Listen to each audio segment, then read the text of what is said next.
நாடாளுமன்ற உறுப்பினர்களுக்கு வெளிநாட்டு பயண தடை ரணிலின் அதிரடி அறிவிப்பு. தாய்லாந்திற்கு தப்பிச் சென்ற மைத்திரி எழுந்துள்ள குற்றச்சாட்டு. இலங்கையின் நண்பன் இந்தியா வழங்கப்பட்ட உறுதி.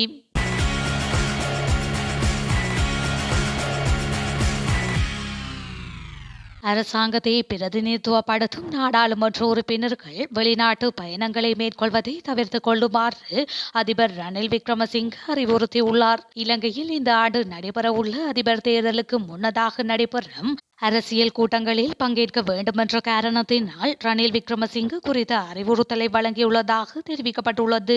இலங்கையில் எதிர்வரும் மே மாதம் 1ஆம் திகதி நடைபெறவுள்ள மே தின கூட்டத்தின் பின்னர் தேர்தலை முதன்மையாக கொண்ட அரசியல் பணிகளை தீவிரப்படுத்த அதிபர் ரணில் விக்ரமசிங்கே தலைமையிலான ஐக்கிய தேசிய கட்சி திட்டமிட்டுள்ளது. அத்துடன் அதிபர் தேர்தலை நேரடி இலக்காக கொண்ட அரசியல் நடவடிக்கைகளை மே தின கூட்டத்துடன் ஆரம்பிக்க கட்சி திட்டமிட்டுள்ளதாக தகவல்கள் வெளியாகியுள்ளன. முன்னாள் அதிபர் மைத்ரிபால சிறிசேன தாய்லாந்து சென்றமை தொடர்பில் சந்தேகம் நிலவுவதாக ஐக்கிய மக்கள் சக்தியின் நாடாளுமன்ற உறுப்பினர் காவிந்த ஜெயவர்தன தெரிவித்துள்ளார். இது தொடர்பில் விசாரணை நடாத்துமாறு கோரி குற்றப்புலனாய்வு திணைக்களத்தில் செய்யப்பட்ட முறைப்பாடு தொடர்பில் வாக்குமூலம் வழங்குவதற்காக குற்றப்புலனாய்வு திணைக்களத்திற்கு விஜயம் செய்த போது அவர் இவ்வாறு தெரிவித்துள்ளார். உயிர்த்த ஞாயிறு தாக்குதல் தொடர்பில் சர்ச்சைக்குரிய கருத்தை வெளியிட்ட மைத்ரிபால சிறிசேன வெளிநாடு சென்றமையால் சிக்கல் ஏற்பட்டுள்ளதாக அவர் சுட்டிக்காட்டியுள்ளார். மைத்ரிபால சிறிசேன நாட்டையும் சாப்பிட்டார், ஆட்களை சாப்பிட்டுவிட்டு இப்போது தாய்லாந்திற்கு சென்று விட்டாரோ என அஞ்சுகின்றோம். இது ஒரு தப்பிக்கும் முயற்சியா என தனிப்பட்ட முறையில் எனக்கு ஆச்சரியமாக இருக்கின்றது. அவரை உடனடியாக வரவழைத்து சட்டத்தை நடைமுறைப்படுத்துமாறும் அவர் கேட்டுக்கொண்டுள்ளார்.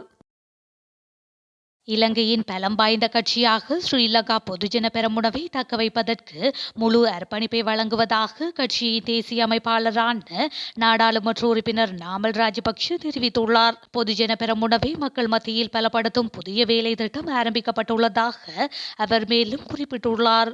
அதன்படி கிராமப்புற மக்களின் வீடு வீடாக சென்று கட்சி உறுப்பினர்களுக்கு தெரிவிக்கும் வேலை திட்டம் முன்னெடுக்கப்பட உள்ளதாக அவர் மேலும் தெரிவித்துள்ளார்.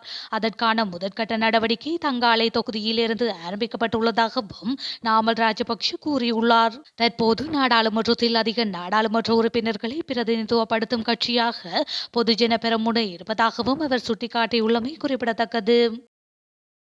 போராட்டங்களை வன்முறையால் ஒடுக்கும் இலங்கையின் சட்ட அமுலாக்க அதிகாரிகள் மனித உரிமை மீறல்களுக்கு பொறுப்பேற்க வேண்டும் என சர்வதேச மன்னிப்பு சபையின் தெற்காசியாவிற்கான இயக்குநர் ஸ்மிருதி சிங் கண்டனம் தெரிவித்துள்ளார். சர்வதேச மன்னிப்பு சபை வெளியிட்டுள்ள எந்த எதிர்ப்பையும் அடக்க தயார் என்ற வகையிலான புதிய ஆய்வு அறிக்கையில் இவர் இதனை குறிப்பிட்டுள்ளார். இவற்றின் போது போலீசாரால் மேற்கொள்ளப்பட்ட சட்டவிரோத ஆயுத பயன்பாடு குறித்து இந்த அறிக்கை ஆய்வு செய்துள்ளது.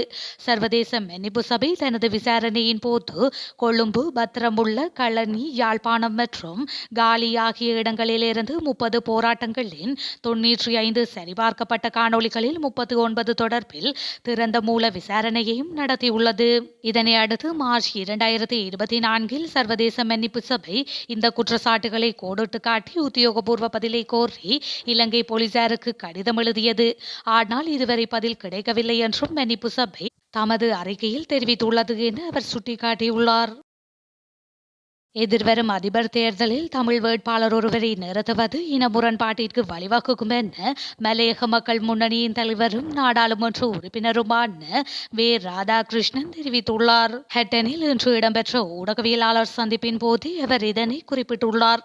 இது தொடர்பில் மேலும் கருத்து தெரிவிக்கையில், அதிபர் தேர்தலில் தமிழர் ஒருவரை நிறுத்தினால் அவர் வெற்றி பெறுவாரா இல்லையா என்பது ஒரு புறம் இருக்க, நாட்டு மக்களிடையே இன முரண்பாடு ஏற்படும். எனவே அதிபர் தேர்தலின் போது தமிழ் கட்சிகள் ஒன்றிணைந்து ஒருவருக்கு ஆதரவளிக்க வேண்டும். அதே நேரத்தில் சிறுபான்மை மக்களும் வாக்குகளை சிதறடிக்காமல் தமக்கு பிடித்தமான ஸ்ரீலங்கா அதிபரை தெரிவு செய்ய வேண்டும் என அவர் தெரிவித்துள்ளார். இலங்கையின் பாதுகாப்புக்கு தொடர்ந்து ஆதரவளிக்கப்படும் என அமெரிக்கா தேசிய பாதுகாப்பு ஆலோசகர் சல்லிவன் உறுதியளித்துள்ளார். அமெரிக்க தேசிய பாதுகாப்பு ஆலோசகர் ஜேக் சல்லிவனுக்கும் இலங்கையின் தேசிய பாதுகாப்பு ஆலோசகரும் ஜனாதிபதியின் தலைமை அதிகாரியுமான சாகல ரத்னநாயவுக்கும் இடையில் தொலைபேசி உரையாடல் இடம்பெற்றதாக ஜனாதிபதி அலுவலக தகவல் வட்டாரங்கள் தெரிவித்துள்ளன. இலங்கையின் பாதுகாப்பு மற்றும் சுதந்திரத்துக்கான அமெரிக்காவின் ஆதரவு சர்வதேச நாணய நிதியத்துடன் இலங்கையின் வேலை திட்டத்தின் நிதி மற்றும் நிர்வாக தேவைகளை நிறைவு செய்தல் மற்றும் இரு நாடுகளுக்கு இடையிலான எதிர்கால ஒத்துழைப்பு போன்ற இருதரப்பு விடயங்கள் குறித்து இருவரும் கருத்துக்களை பரிமாறிக்கொண்டனர். பிராந்திய அமைதி மற்றும் பாதுகாப்பிற்கான தற்போதைய நடவடிக்கைகளுக்காக இலங்கையுடன் இணைந்து செயற்படுவதற்கும் அமெரிக்கா தேசிய பாதுகாப்பு ஆலோசகர் இணங்கியுள்ளார். எதிர்வரும் ஜனாதிபதி தேர்தலில் ஸ்ரீலங்கா பொதுஜன பெரமுனவின் வேட்பாளர் தொடர்பில் தீர்மானம் எடுத்து அதனை அறிவிக்கும் பொறுப்பு அக்கட்சியின் தலைவர் மஹிந்த ராஜபக்ஷவிடம் ஒப்படைக்கப்பட்டுள்ளது.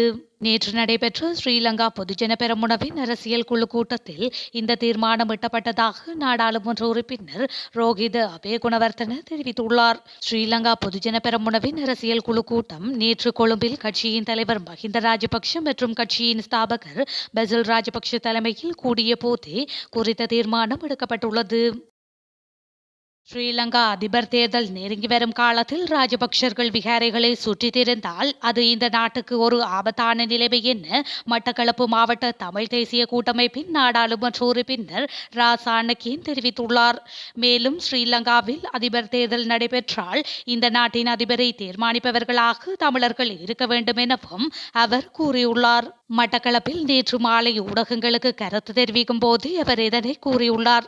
இதன்போது கருத்து தெரிவித்த அவர் கிளிநொச்சிக்குள்ளேயே செல்ல முடியாத அமைச்சர் ஒருவரின் ஆதரவினை கொண்டு ஸ்ரீலங்கா அதிபர் தேர்தலில் ரணில் விக்ரமசிங்கே வெற்றி பெறுவார் என நினைத்தால் அது ஒரு சவாலான விடயம் என அவர் கூறியுள்ளார். ராஜபக்ஷ குடும்பத்தினரால் இலங்கை திவாலான நாடாக மாற்றப்பட்டதாக முன்னாள் அதிபர் சந்திரிகா குமாரதுங்க தெரிவித்துள்ளார். மக்களிடமிருந்து திருடாமல் நாடு திவாலாகி இருக்காது என்றும் அவர் கூறுகின்றார்.